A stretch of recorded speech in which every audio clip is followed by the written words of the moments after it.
I couldn't do it anymore. Gave up that contrived frock and rebirthed my own style.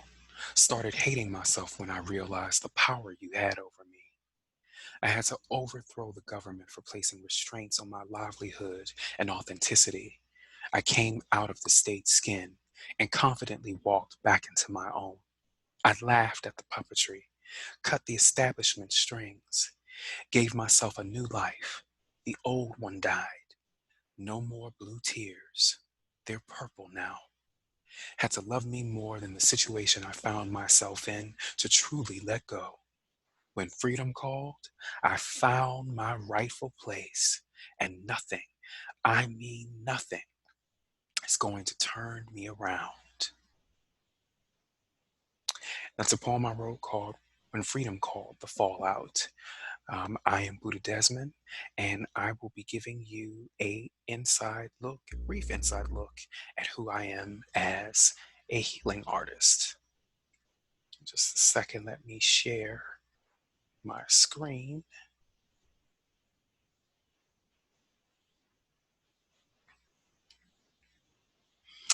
All right, I am Buddha Desmond.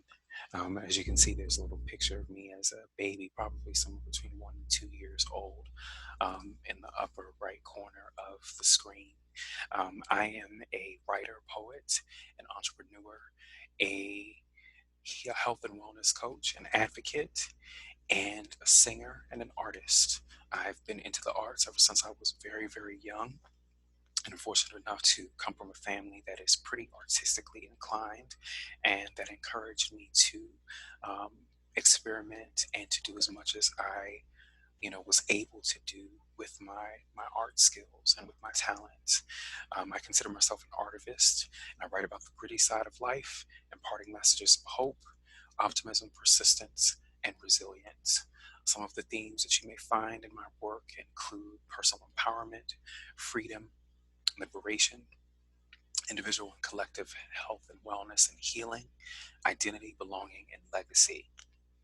One of my future goals, especially as I begin to do more work within health and wellness itself, is to merge the arts with nutrition, health, and wellness to create community programs that empower, enlighten, and encourage folks to own their own health and wellness journeys.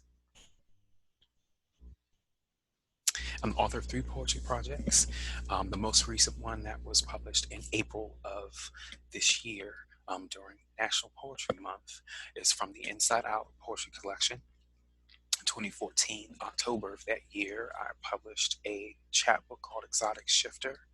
And my very first poetry project, which was published in June of 2012, which recently celebrated an anniversary, 8 years in fact, is Prevail, Poems on Life, Love, and Politics.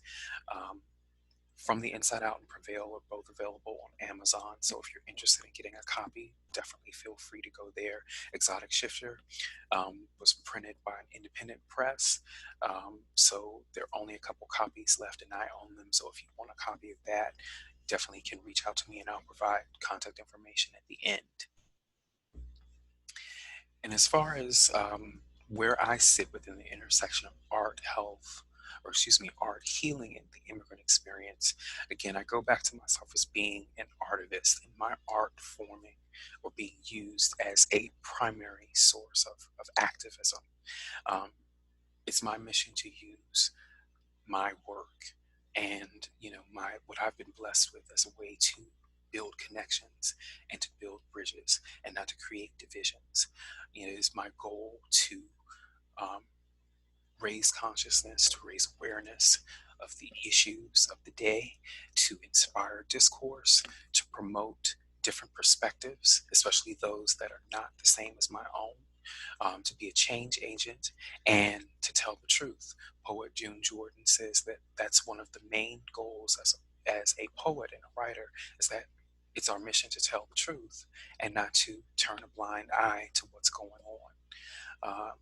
It is also my goal to promote holistic healing and wellness and liberation, not just for the individual, but for the collective, for the community, for our communities. There's so much that has happened for many of us, be it, you are Black, be it you're Indigenous, a person of color, be it you're an immigrant. And so much of that we're carrying and have been carrying for generations, and it's created trauma. And when it's not dealt with, it can create a bunch of issues for you, from social issues, emotional issues, psychological issues. And we have to find ways to deal with that. And art is a great tool to do that, but also tapping into our joy, finding the things that ultimately bring us joy, even when things are not going that well, even when the outlook is not that positive. But if you can find your way to connect with that joy, you will get through. And you have something to look forward to as well, amidst all of the things that may not be um, what you want ultimately for yourself and your community in the world. But there's hope that the world can be better. And in terms of my legacy and what I hope to leave behind, um, one of the quotes that I'm most inspired by, one of my favorite writers, is Maya Angelou. And she says, try to live a life in a way that you will not regret years of useless virtue and inertia and timidity. Take up the battle, take it up. It's yours. This is your life. This is your world. So when people talk about Buddha Desmond, hopefully they will say he used his blessings to create a world for those that were made to be different, but always encouraged that they were beautiful and that they were enough, already enough.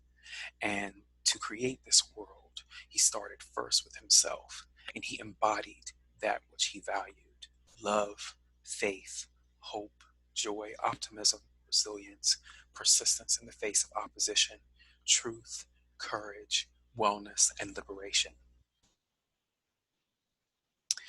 I know that was a lot in about 5 or so minutes, but if you do want to learn more about who I am and see some of the work that I've done, and where I'm heading going in the future, definitely feel free to check out my website, buddhadesmond.com, in addition to my health and wellness coaching site, healthysoulcoaching.com.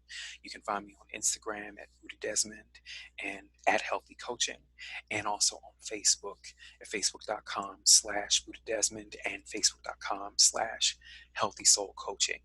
And feel free to send me an email either to my Buddha Desmond at Yahoo or Buddha Desmond at Gmail accounts. Thank you again for this opportunity. Look forward to connecting with you in the future.